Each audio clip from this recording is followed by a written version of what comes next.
This video does not confirm or diagnose any medical condition. Any health-related mentions are purely alleged and discussed in a general commentary context. Yeah, that's she's delivering a spirit amongst young girls.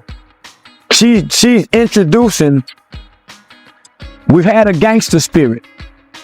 The gangster spirit damn near wiped the young black males out.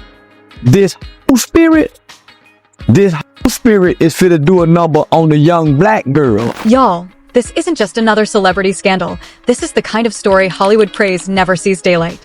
Behind the red carpets, luxury parties, and flawless Instagram images, something far darker is being whispered about, and this time, the spotlight is locked on an insider who claims she knows exactly how deep the rot goes.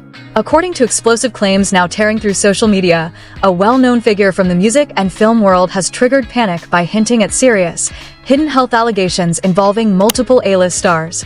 No names were officially confirmed, but the implications alone were enough to send shockwaves across the industry. Sources say these allegations point to a reckless, secret lifestyle where power, silence, and protection mattered more than consequences. Private gatherings, risky encounters, NDAs, and a culture where image was guarded at all costs, even if others were allegedly put in danger. When the insider went live, her voice wasn't calm. It was emotional, angry, almost broken. She insisted this wasn't about clout or revenge, but about truth, accountability, and the damage caused when fame shields dangerous behavior. Almost instantly, the internet erupted. Fans questioned everything they thought they knew. Comment sections turned into war zones. And suddenly, old rumors, blind items, and deleted posts started resurfacing, painting a picture far more disturbing than anyone expected. But the darkest twist? Insiders claim the backlash wasn't random. Pressure mounted. Threats allegedly followed.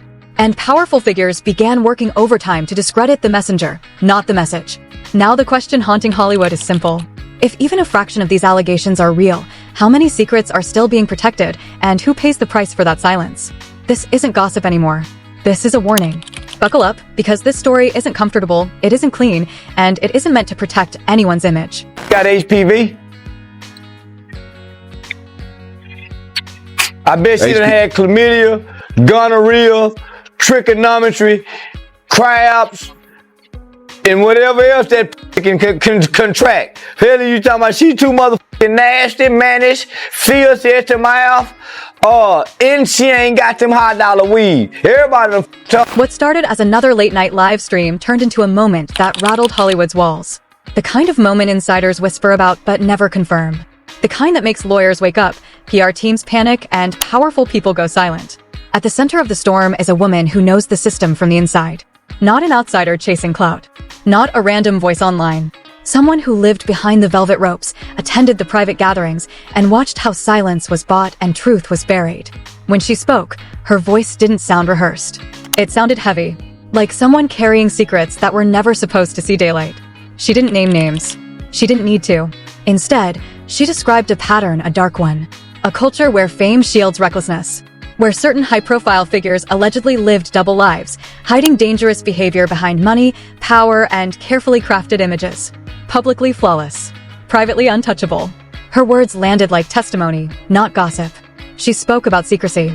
About hidden encounters. About partners who trusted faces they grew up idolizing. And about how image protection allegedly mattered more than human consequences. As the live unfolded, viewers noticed something unsettling.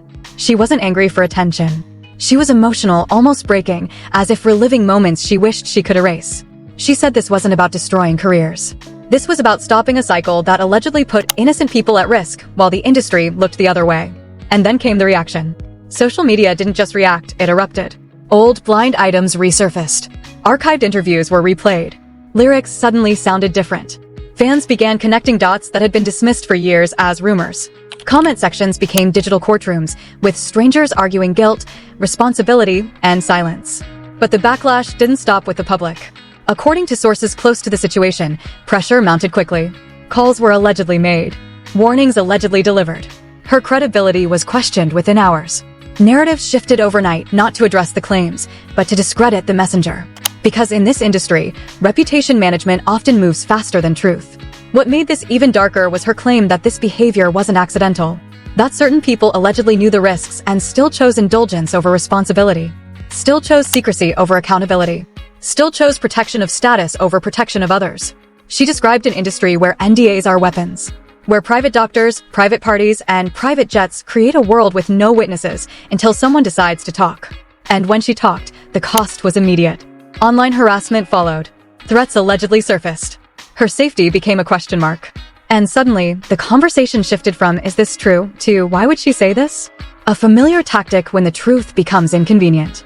But the most haunting part wasn't what she revealed. It was what she implied. That this wasn't isolated.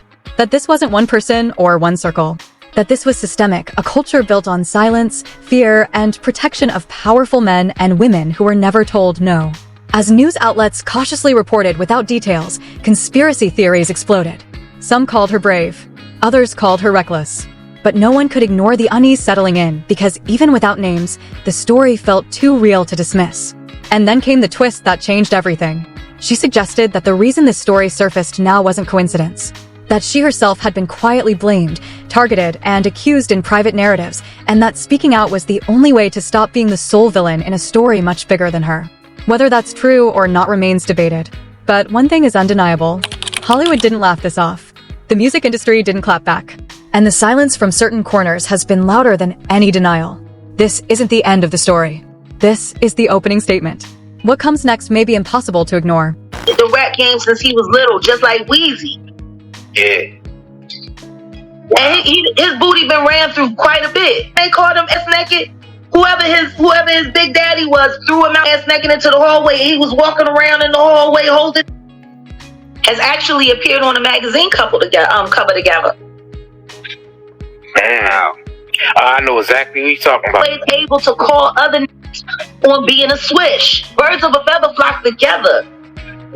The night after the live stream, the silence felt louder than the outrage. No denials. No statements. No carefully worded apologies. Just absence. That absence told a story on its own. Behind the scenes, sources describe an industry scrambling to regain control. Not to clarify facts, but to contain damage. Meetings allegedly took place in private offices, far from cameras. Phone calls were made that never showed up on records. Old alliances were quietly activated. Because when power feels threatened, it doesn't argue publicly, it moves quietly. The woman at the center of the storm didn't disappear, though many expected her to. Instead, she appeared visibly shaken. Her posts became shorter. Her tone shifted from defiant to drained. And those closest to her say the weight of what she had unleashed began to show in her face. She wasn't just fighting the internet. She was fighting isolation. Friends stopped answering calls. Industry peers allegedly distanced themselves overnight. Invitations vanished. Doors that once opened effortlessly were suddenly closed. Not slammed, just quietly shut, as if she no longer existed. What haunted viewers most was her emotional unraveling. She spoke less about exposure and more about regret. Not regret for speaking, but regret for believing that honesty would be met with accountability. She described a world where silence is currency, where loyalty is rewarded and truth is punished, and where those who break the code are made examples of. As days passed, online narratives shifted. Anonymous accounts began circulating counter-stories. Old clips were reposted out of context. Her character was questioned. Her motives dissected. The message was clear. If the claims can't be erased, the messenger can be destroyed. But something else was happening too. Viewers started noticing patterns. Lyrics that once felt celebratory now sounded ominous. Interviews from years ago resurfaced with unsettling undertones. Blind items that were once dismissed as exaggerations suddenly aligned too well to ignore. The internet didn't need names, it recognized behavior. And that recognition terrified people who had spent decades perfecting images. The woman hinted that what the public saw was only a fraction. That documentation existed. That conversations had been recorded. That messages were saved not out of malice, but out of self-protection. She spoke like someone who had learned too late that trust in this world is dangerous. Her emotional state deteriorated. She admitted fear. She admitted paranoia. She admitted sleeping with the lights on. Because when powerful figures feel cornered, intimidation doesn't always look dramatic. Sometimes it looks like silence. Sometimes it looks like being followed. Sometimes it looks like knowing too much and not knowing who still stands with you. And then came the claim that changed the tone entirely. She suggested that the reason her story exploded wasn't coincidence, it was reaction. That whispers had already begun behind her back. That blame was being redirected quietly, strategically. And that she refused to be sacrificed to protect a system built on denial. That statement reframed everything. Suddenly, this wasn't about exposure. It was about survival. Public opinion fractured. Some saw bravery. Others saw recklessness. But almost everyone felt discomfort because the story wasn't clean enough to dismiss and not clear enough to confirm. Industry insiders began leaking vague confirmations without details. It's complicated. There's more context. People don't understand how deep this goes. None of them denied the culture, only the specifics. And that was telling. As pressure mounted, her tone shifted again. This time, not angry. Resigned. She spoke about consequences. About knowing that once certain lines are crossed, there is no return to normal. That careers don't end loudly, they erode quietly. She said she expected to be painted as unstable, emotional, vindictive, that those labels were easier to sell than accountability. And as predicted, that narrative began spreading fast. But what unsettled viewers most was her final implication. She hinted that what she revealed was only the surface layer. That the real danger wasn't individual behavior, it was institutional protection. That there were people whose job it was to clean messes before they ever reached daylight. And that some messes were buried permanently. She paused before ending her last appearance. Longer than usual, as if weighing the cost of the next sentence. Her eyes looked tired. Not dramatic. Not performative. Just exhausted. She said there are stories that destroy reputations and stories that destroy lives. And that the difference between the two is who controls the narrative first. Then she stopped posting. No updates. No explanations. No reassurance. Speculation exploded. Was she advised to stay silent? Was she threatened? Was she negotiating? Or was she simply overwhelmed by what happens when truth collides with power? Meanwhile, industry figures remained silent, a silence that felt rehearsed. No outrage. No lawsuits. No public denials. Just distance. And that silence created its own accusation. Because when innocence is obvious, it tends to speak loudly. The final detail, leaked quietly by someone claiming proximity to the situation, reframed everything one last time. They alleged that the next phase wouldn't come through social media, but through channels far less visible and far more dangerous. Not interviews. Not lives. Not posts. Records. And if those records ever surface, the story won't be about one person speaking out. It will be about who knew, how long they knew, and why everyone chose silence anyway. The screen didn't fade to black. It just went quiet. And in that quiet, one question remained unanswered: was the silence protection or preparation? Bisexual, they do weird things in their house, and young men have left their house screaming to get away from them in their mentorship. Meek Mills, Bashir Gray, left that house screaming. August the only one that stayed, and I guess he was really sick. He needed a dog. The quiet didn't last. It never does. When someone disappears at the center of a storm like this, silence becomes a language of its own. Every hour without a post, every unanswered message, every canceled appearance started to feel deliberate. Not peaceful. Strategic. As if something was being decided far away from the public eye. People close to the situation describe a shift, not outward chaos, but controlled pressure. The kind that doesn't scream. The kind that waits. The kind that reminds you, gently at first, who holds leverage and who doesn't. What unsettled observers most was how quickly the narrative machine adapted. Entertainment blogs stopped asking questions and started using softer language. Commentators pivoted from concern to speculation about mental strain. Old interviews were reframed. The focus quietly moved away from what was said and toward who said it. That shift wasn't accidental. According to industry insiders, crisis containment doesn't start with denial. It starts with reframing. You don't erase the story, you dilute it. You introduce doubt. You turn certainty into confusion. And slowly, the audience begins to argue with itself. That's exactly what happened. Online debates turned vicious. Support fractured. The same people who once praised courage now questioned timing, motives, stability. It became easier to judge the speaker than to confront the implications of the claims. Behind closed doors, something else was unfolding. Those familiar with how power operates say documentation was quietly reviewed. Messages. Old agreements. Conversations never meant to be public. Not to release them, but to assess damage. To see who might be exposed if the silence broke again. Because this was never just about one voice. It was about what that voice could unlock. The woman at the center of it all reportedly withdrew from public spaces entirely. Not as an act of surrender, but of calculation. Those close to her described someone emotionally exhausted, but disturbingly clear-eyed. Someone who understood that the next move couldn't be impulsive. She knew attention had a shelf life. She knew outrage fades. She knew timing is everything. And that knowledge terrified the wrong people. Rumors began circulating that intermediaries had reached out. Not with threats, with options. Silence, distance, resolution. The kind of conversations that don't happen unless something real is at stake. At the same time, others claim warnings were delivered quietly. Not dramatic. Not cinematic. Just enough to remind someone of consequences without spelling them out. Because in certain circles, consequences don't need explanation. What shook the public wasn't what was confirmed, it was what wasn't denied. No firm rebuttals emerged. No legal challenges appeared. Just vague statements about misinformation, taken out of context, unfair speculation. Words chosen carefully to avoid specifics. And avoidance, in moments like this, speaks volumes. Then came the leak. Not a screenshot. Not a recording. A description. Someone claiming proximity described material that allegedly exists, not sensational, not shocking in isolation, but cumulative. Patterns over time. Behaviors normalized. Concerns dismissed. Silence enforced. The kind of material that doesn't go viral instantly, but changes conversations permanently. The tone of the discussion shifted again. This was no longer about belief.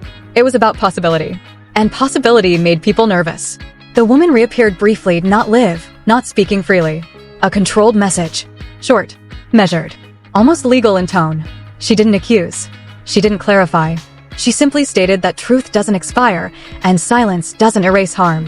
It felt less like a statement and more like a marker. A line drawn quietly. Speculation exploded all over again. Some interpreted it as retreat. Others saw warning. Those who understand how these situations unfold recognized it for what it likely was: positioning. Because in this world, the loudest voice rarely wins. The most patient one does. Meanwhile, the industry returned to business as usual on the surface. New releases. New headlines. New distractions. But underneath, unease lingered. People watched their words more carefully. Associations shifted. Invitations were reconsidered. Silence had altered behavior. And that may have been the point all along. The final development didn't come from the woman herself.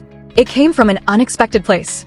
An individual, anonymous and unaffiliated, hinted that processes had begun, not public, not performative. Quiet reviews. Private examinations. Internal conversations that never reach headlines unless something goes wrong. No confirmation followed. No denial came either. Just the suggestion that this story had moved beyond entertainment. That it now existed in rooms without cameras. What haunts this moment isn't outrage or scandal. It's uncertainty.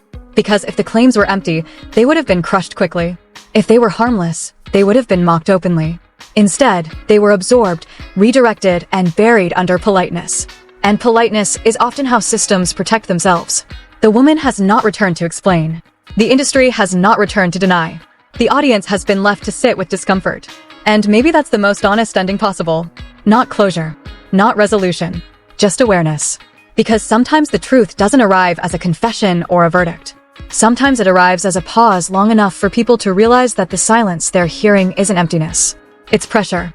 And pressure, given time, has a way of forcing everything hidden to surface. This is where the story stops being entertainment and starts demanding accountability. Because what you've just witnessed isn't a rumor spiraling out of control. It's a system being exposed by its own silence. No dramatic denials. No clear rebuttals. Just carefully managed distance and polished avoidance. And in an industry trained to respond instantly, that hesitation speaks louder than any statement ever could. The tragedy here isn't just one voice risking everything to speak. It's how familiar this pattern feels. How quickly discomfort turns into distraction. How fast truth becomes too complicated once powerful interests feel threatened. You're watching the cost of honesty play out in real time, and it's never paid by those with the most to lose.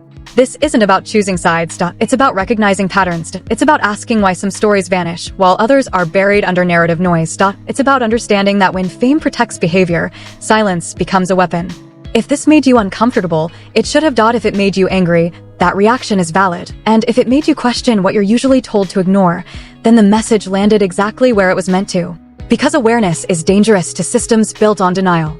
So don't let this fade into another viral moment that disappears by next week.